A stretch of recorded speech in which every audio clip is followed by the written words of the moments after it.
lethal fighting forces ever assembled. Yet, in his first interview with an American reporter in more than a decade, Saddam Hussein remains defiant. Defiant even in the face of an impending war that seems certain to end his rule and quite possibly his life. We met him on Monday in Iraq's oldest and largest presidential palace at a time when the UN arms inspectors have accused him of having prohibited missiles.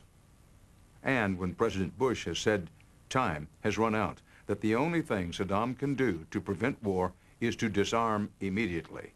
Anything short of that, President Bush says, is a game. At this moment, the Chief Weapons Inspector, Hans Blix, is preparing what could be his final report to the UN.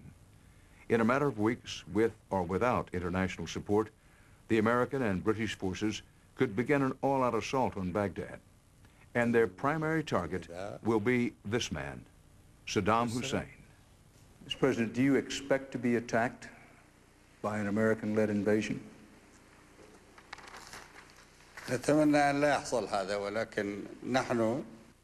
We hope that the attack will not take place, but we are bracing ourselves to meet such an attack, to face it.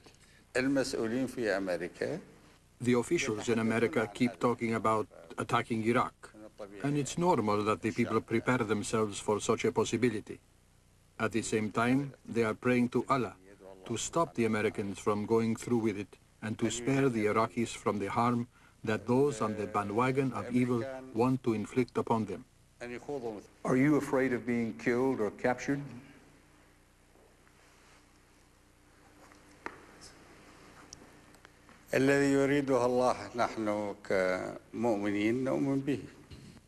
Whatever Allah decides, we are believers. We believe in what He decides.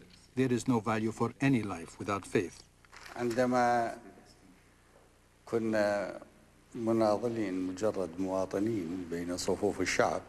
When we were young, we decided to place ourselves to the service of our people.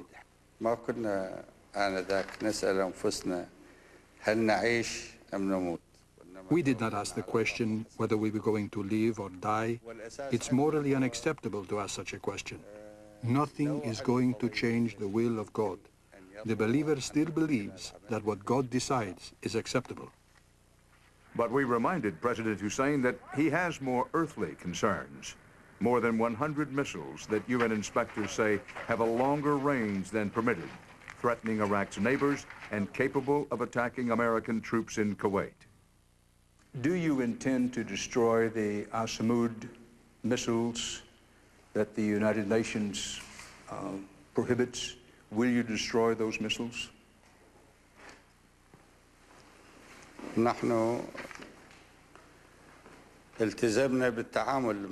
We have committed ourselves to Resolution 1441. It is on this basis that we have conducted ourselves, and it is on this basis that we will continue to behave.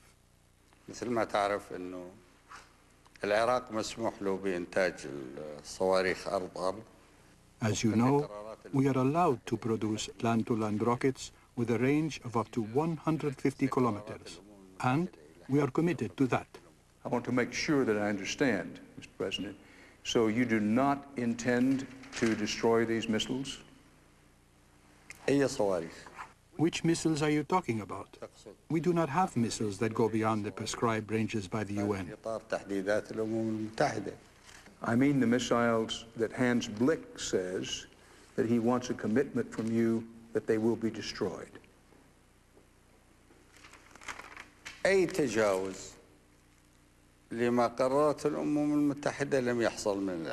No violation has been made by Iraq to anything decided by the United Nations. If the intention is to rewrite those resolutions, then we will be entering a new framework, a framework in which the United States will be made to forsake its own position and take a new road towards harming Iraq. In our interview, Saddam Hussein gave no indication he will capitulate to an ultimatum from Chief Weapons Inspector Blix to begin destroying the missiles by this weekend. Indeed, he hinted he will not. Saddam also rejected Bush administration allegations that besides the missile delivery system, he still has weapons of mass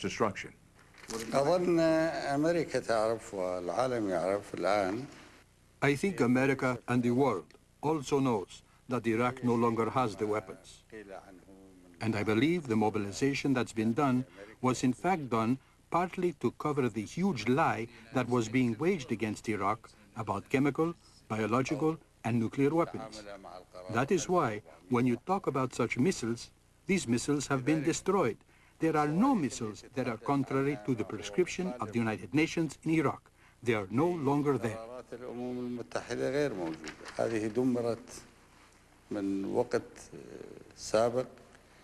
The Bush administration says President Hussein is just trying to fool the world one more time about his missiles and his weapons of mass destruction. And he faces a new UN resolution accusing him of failing to prove he has disarmed, a resolution which, if passed, would in effect authorize war. Will the new proposed United Nations resolution, the one that's just out this week, will this make any difference at all in your position?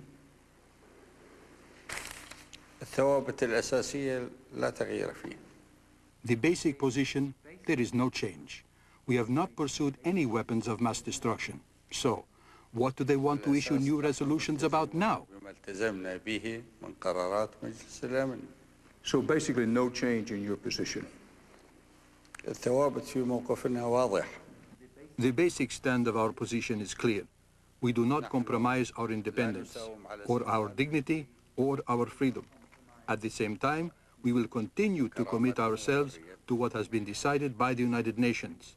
If the new resolutions infringe upon our dignity, then our position towards such a resolution will be in line with our previous positions. Mr. President, have you been offered asylum anywhere? And would you, under any circumstances, consider going into exile to save your people death and destruction?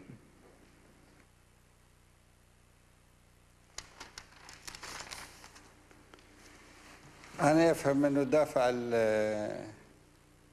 السيد رادر هو الإثارة في I can understand the motive behind your question.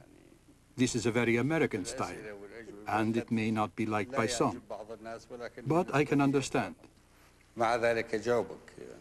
However, I will answer your question. Thank you. أنا ولدت في العراق.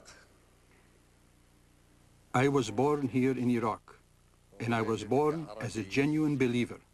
I am proud to have been born fearing God, and I have taught my children the value of history and the extreme importance of Iman, of our heritage, that we must maintain the honor of nationalism and pan-Arabism. We do not change our position. Our position is basic. We have been born in Iraq. This is part of a glorious nation, a great Arab nation, and we have lived here. That is why, talking about asylum, whoever decides to forsake his nation is not true to the principles. We will die here in Iraq. We will die in this country, and we will maintain our honor, the honor that is required of our people. I believe that whoever offers Saddam asylum in his own country is in fact a person without morals, because he will be directing an insult to the Iraqi people. The Iraqi people who have chosen Saddam Hussein unanimously to continue to lead the people of Iraq. The Iraqi president told us that the first Bush administration threatened it would bomb Iraq back to a pre-industrial age, and then attacked his country with thousands of warplanes and helicopters and missiles. دمرت كليات، دمرت جسور، ودمرت قصور. They destroyed bridges, colleges, buildings, factories. They destroyed houses, palaces. They killed people and elderly, but they did not push Iraq back into the pre-industrial age. Saddam Hussein said his country stood up to the challenge from one Bush administration in 1991, and if forced to, will stand up to this new Bush administration as well. It's now time for him to fully disarm. نحن نأمل ونتمنى أن لا تحصل حرب. We hope that war will not take place. But if war is forced upon us, then Iraq will continue to be here. This country, with a history of over 8,000 years, this country, the cradle of the first civilizations of humanity, will not finish just like that even though a huge power may want it to be like that. Nobody should accept that Iraq will finish in such a way. Americans are very much concerned about anyone's connections to Osama bin Laden. Do you have you had any connections to Al-Qaeda and Osama bin Laden?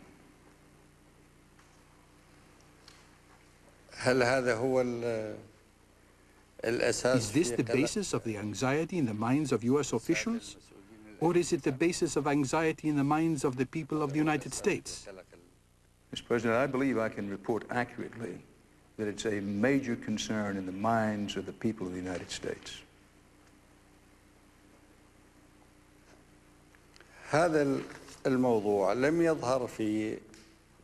We have never had any relationship with Mr. Osama bin Laden, and Iraq has never had any relationship with Al-Qaeda. And I think that Mr. bin Laden himself has recently, in one of his speeches, given such an answer, that we have no relation with him. Do you or do you not agree in principle with the attack of 9/11? دعني أقول لك بوضوح مبادئنا. Let me tell you absolutely clearly, we believe in humanity. We believe in accordance with what Allah, the God Almighty, has taught us, in the same way that God has taught humanity as a whole, that there must be a law governing humanity and governing relations in humanity, that there should not be an aggressor while others are silent about the aggression. There should not be a killer while those who watch and applaud the killing. Not so long ago, you were clearly hailed by Arabs, from Palestinians to Jordanians, throughout the Arab world, as the, quote, Arab Avenger.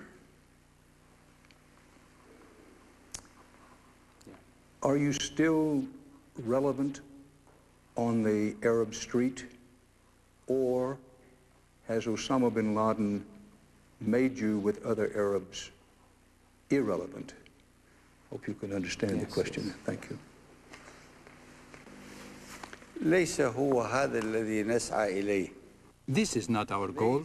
What we want is not a personal issue. What we want is what Allah wants and what our nation wants. We want our nation to be happy, not to be spoken of as heroes.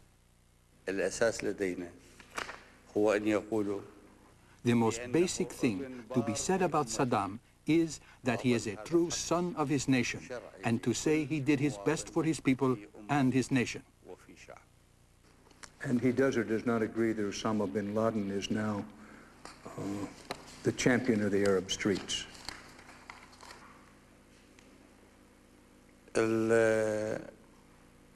أنت كيف ترى؟ How do you see it? Mr. Rather is an intelligent person. I believe that he wants to get to the truth and not merely provoke or to try to get someone to say something that might be held against him. The most essential thing is to stop the aggression against our nation and the Iraqi people. You see how the Palestinians are killed on their land, and their homes are demolished, and their properties are destroyed, and no one is trying to take away their handcuffs to free them. And if the Arabs consider Osama bin Laden a hero, we are not jealous of him. Jealousy is for women, and men are not supposed to be jealous of one another. At one point during our interview, Saddam got up from his chair and said it was time for him to pray. He left the room, and we thought that might be the last we heard or saw of him. But he returned about 10 minutes later, seemed refreshed, and answered questions about what kind of war he expects and if he'll set his oil fields on fire. Those answers and his proposal for a sort of duel, a TV debate with George Bush, in a moment. Third car, driven around the city east, west, north, and south again before we reached our final destination, the Republican Palace. I recognized the palace from just last month. We were reporting from here when the UN inspectors made a surprise visit. But you can't see much from outside the gates, and for security, you're not allowed to take pictures. The only way to see it is from space. This is Baghdad as seen from a satellite, a huge sprawling city bigger than Los Angeles. Tucked hard along the Tigris River is the old palace, the Republican Palace, apparently one of Saddam's favorites, built by the British just after World War I, when they took over what is now Iraq from the Turks. We were driven through the main gates, through several checkpoints, and with armed guards all around, we were finally taken into the palace itself, a place heavily bombed during the first Gulf War and now meticulously restored. About 2.5 hours after we left our hotel, just a few miles away, we were greeted by Saddam. He seemed thinner when we saw him 12 years ago. He seemed healthy, though a bit stiff, apparently from back problems. And in our interview, he made a proposal directly to President Bush. What is the most important thing you want the American people to understand at this important juncture of history? أولاً أن تنقل إليهم بأن شعب العراق ليس عدوهم. First, convey to them that the people of Iraq are not the enemy of the American people.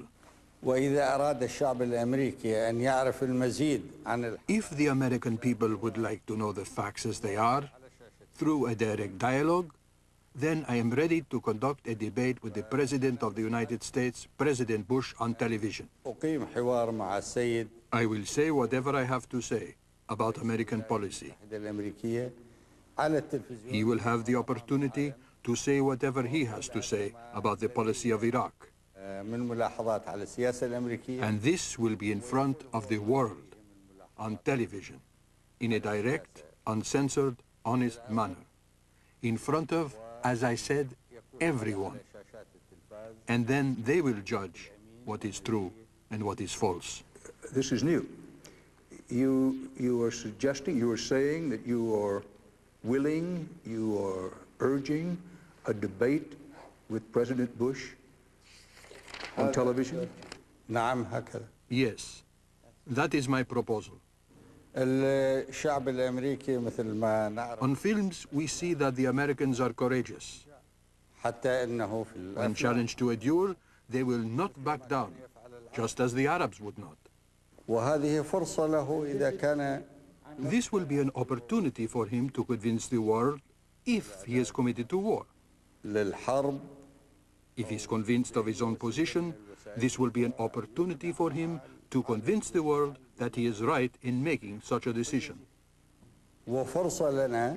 It could also be an opportunity for us to tell the world our own side of the story and why we want to live in peace and security. وأعتقد من حق الشعب الأمريكي. I believe that it is the right of the American people, the Iraqi people, and the world that we show our evidence clearly so that they can see for themselves. فلماذا نحتجب عن الشعب لا نظهر أمامه. So why should we hide from the people? Why shouldn't we show them both perspectives? We, as presidents, President of the United States and President of Iraq. هذا الذي أدعو إليه. This is what I am calling for. We will either make peace, and this is what we hope for, and spare our people harm, or whoever decides anything other than peace will have to convince his own people with the facts. هذه هي خلاصة. This is the gist of my proposal, my idea. This is not a joke. لا لا. No, no. أدعو إلى هذا لأن الحرب. I call for this because war itself is not a joke. Mr. President, where would this debate take place that you imagine? الرئيس الأمريكي في أمريكا. The American president in America صدام حسين رئيس العراق في العراق. and Saddam Hussein, the president of Iraq in Iraq. الطريقة الفنية المعروفة من على عبر. And then the debate can be conducted through satellite. So a satellite television debate. نعم. Yes. وإذا كان السيد بوش عنده. And if Mr. Bush has another proposal, then we are prepared to listen. والأساس. What is important is the idea. Would you be prepared to come to the United Nations for this debate? الأساس هو أن. The most important thing is that our debate be heard in a normal and accurate way. طبيعي وصحيح. أنا لا أقصد أن ألقي And خطاب. by this, I do not mean that I go and I make a speech at the United Nations and then that Mr. Bush will make his speech at the United Nations. ليس هذا المقصود. That is not what I mean. وإنما نقعد مثل ما قعدنا اليوم. What I mean is that we sit as we are sitting, you and I, now. I will address questions to him and he will address questions to me. أنا أشرح موقف العراق. He will explain why he wants to go to war. هو يشرح لماذا. I will explain why we are insistent on peace and we want to maintain peace. شبث بالسلام وندافع. And we defend our honor and our sovereignty and our rights. وأن يسمعنا الشعبين الأمريكي So that the American people, the Iraqi people, and the other peoples of the world will hear us. من غير تزويق ومن غير. Without tricks, without editing, without prepared speeches, people want to hear live and direct dialogue. Well, this surprises me, but I want to make sure I understand. أن تنقل في التلفزيون الأمريكي كاملة. The debate could be broadcast on American and Iraqi television in its entirety, and it should be broadcast live. والبث مباشر. A live international debate via satellite. نعم تمام. Yes, of course. How would this work? Who would moderate this debate? نعم السيد راذر. You, Mr. Rather. With respect, Mr. President, I have plenty of other problems. I got enough problems already, but As soon as the White House heard of Saddam Hussein's proposal for a debate, it was immediately rejected. A spokesman called it not serious. During our interview, everything Saddam Hussein told us was being relayed with the help of his two translators sitting at the same table. It turns out that Saddam was not just speaking, but listening carefully to what they were saying. At one point, after President Hussein mentioned President Bush Sr., one of his translators called him Bush instead of Mr. Bush. Saddam Hussein interrupted him in mid-sentence. And how Bush, the father. أنا ما قلت بوش. قلت السيد بوش. I didn't say Bush. I said Mr. Bush. أنا تاريخية. I am being historically accurate and showing him respect. I understand his point. He wanted to call him Mr. Bush. كنت لا أقول السيد بوش عندما. I used not to, and this is a funny anecdote, address him as Mr. Bush when he was in power. But as soon as he left office, I referred to him as Mr. Bush. We believe that we should respect the humanity even of our enemy. That's why I refer to him as Mr. Bush. Mr. President, I hope you will take this question in the spirit in which it's asked. First of all, I regret that I do not speak Arabic. Do you speak any English at all? I have coffee. Americans like coffee. That's true, and this American likes coffee. وأنا آسف لأنه لا أتقن اللغة الإنجليزية. I am sorry.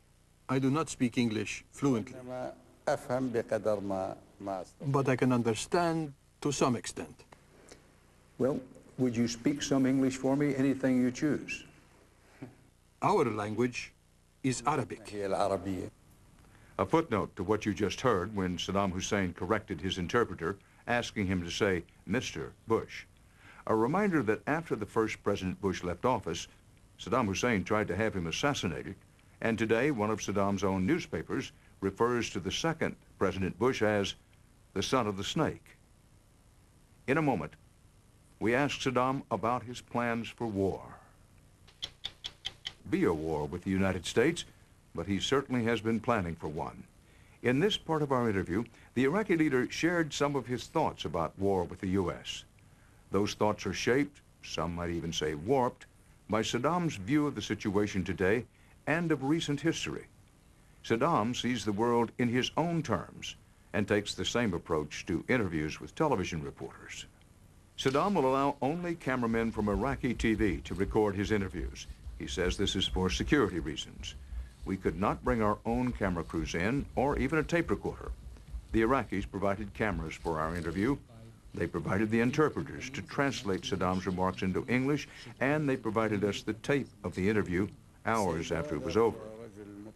CBS translators here in New York carefully compared the official Iraqi translation with their own independent interpretation and found their translation of Saddam's remarks to be accurate.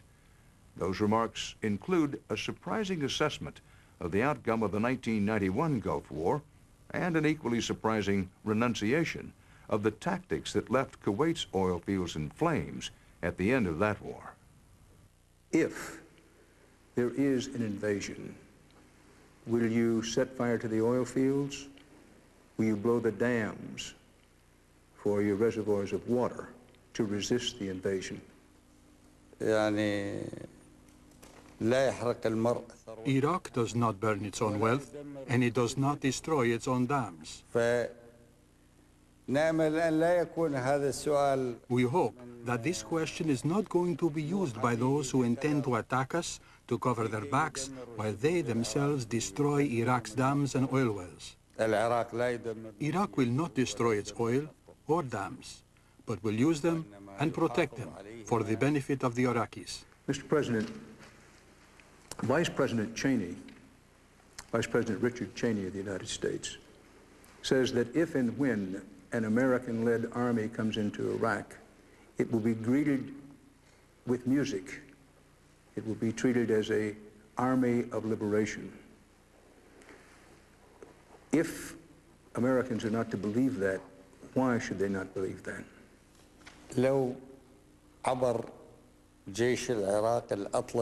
If the Iraqi army or any other army were to cross the Atlantic and occupy America, is it going to be received by the American people with music? I am categorically certain that no Iraqi will welcome any American when he is an occupier. But all the Iraqis will welcome any American who comes as a friend. That is why, now that you are here, you are being welcomed, even though you come from a country threatening to destroy Iraq. Haven't you seen the kind of welcome you've received by officials and ordinary citizens? You can roam about in the town, but if an American soldier is here as an occupier, he won't be received in this way. So as long as you are not a soldier, you are a guest, and a guest is always treated with respect. Any American, if they want to know the real position of the Iraqi people, they must ask themselves a question. In 1995, the Iraqi people elected Saddam Hussein president of Iraq, and in 2002, they re-elected him. And the percentage of the voting was, respectively, 99.6% and 100% in those two elections. 100%? 100%. This, I know, may sound strange to you, but even if you take out whatever portion you want to take out of that, then the ratio would remain high in favor of re-electing Saddam Hussein. Now, what does that mean? It means that the Iraqis have decided to take a patriotic stand under the circumstance of war and the blockade, in order to say to the foreign powers that are threatening Iraq, it is we, the people of Iraq, who decide our way, not you telling us what to do. You mentioned 1990 and 91, the Gulf War. You fought the father, George Bush I. He and the forces he led prevailed on the battlefield. Now you face the son, who has an even greater, even more modern, even more lethal military force aimed directly at your throat and heart. Why would you think that you could prevail this time on the battlefield? Or do you? You know that in both cases, we did not cross the Atlantic to commit aggression against the United States, neither by land or sea or air. The officials in America are the ones who are talking about the intention of attacking Iraq. Isn't it the responsible thing, the moral thing, and the most basic thing to do to warn the aggressor that if they attack us, we will not surrender? If we ask the question to any honest American, including you, Mr. Rather, Let us suppose that during any time in the future, if another power comes to America, do you do nothing? أنا أجاوب. I will answer. أنا أقول للأمريكان I will tell the Americans that if such a thing happens to you one day, do not surrender. Stand and defend your country and your dignity. ومثل ما تعرفون نحن لا. And, as you know, we didn't commit aggression against America. America is the one who is daily killing our children, our women. As I'm talking to you, there are American planes in the south and the north dropping their bombs on the citizens and on their property. This happens daily. عندما يسود قانون If there is a law in the world that says the stronger ones get their way, it means surrender to the law of the jungle. And we do not want to surrender to the law of the jungle. It is our duty to defend our country, so we will not surrender. Not to America, not to anybody else. مع تصحيح تاريخي Just a quick historical correction يهمكم ويهم that might interest you and the American people. في عام 91 لم يهزم العراق. In 1991, Iraq was not defeated. But our army withdrew from Kuwait by our own decision. It's true, they left Kuwait under bombing. But when they were back inside Iraq, they were not defeated. And neither were the Iraqi people. Mr. President, respectfully, a lot of Americans are going to hear that and say, what is this man talking about? Because all of those Iraqi tanks coming out of Kuwait with the turrets knocked out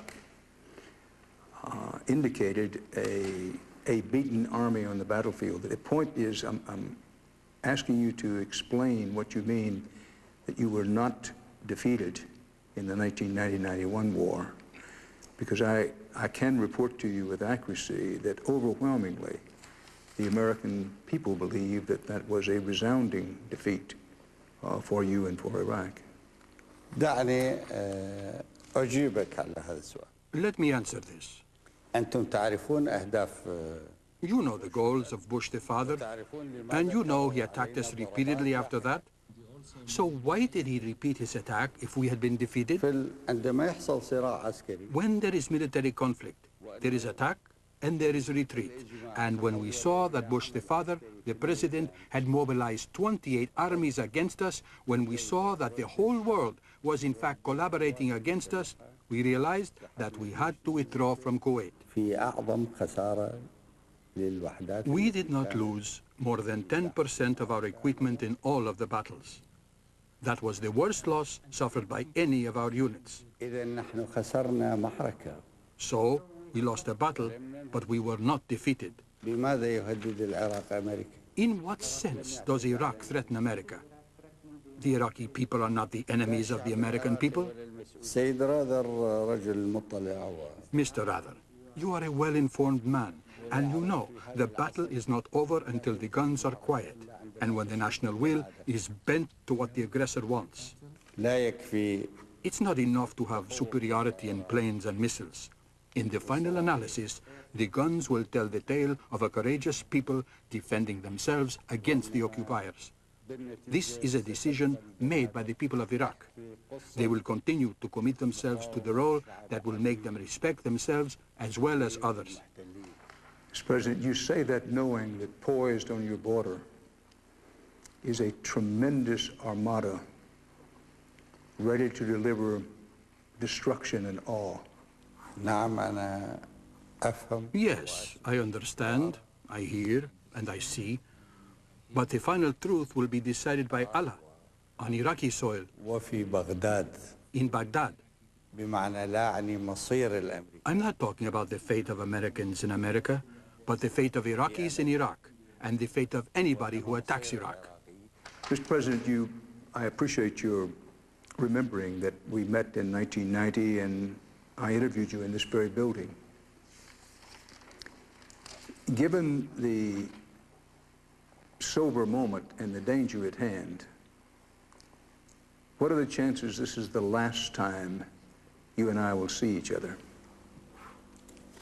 الأساس هو أن الله سبحانه Only Allah decides the fate of man. But the Almighty also says, man should prepare what is necessary here on earth. Then, I can see that in the future, We will meet another time, no matter what happens or what takes place. ونأمل أن يعيش And I hope that the Iraqi people and the American people will live in peace and have a relationship that expresses their national interests without one side harming the other. يصدر من أحد على أحد.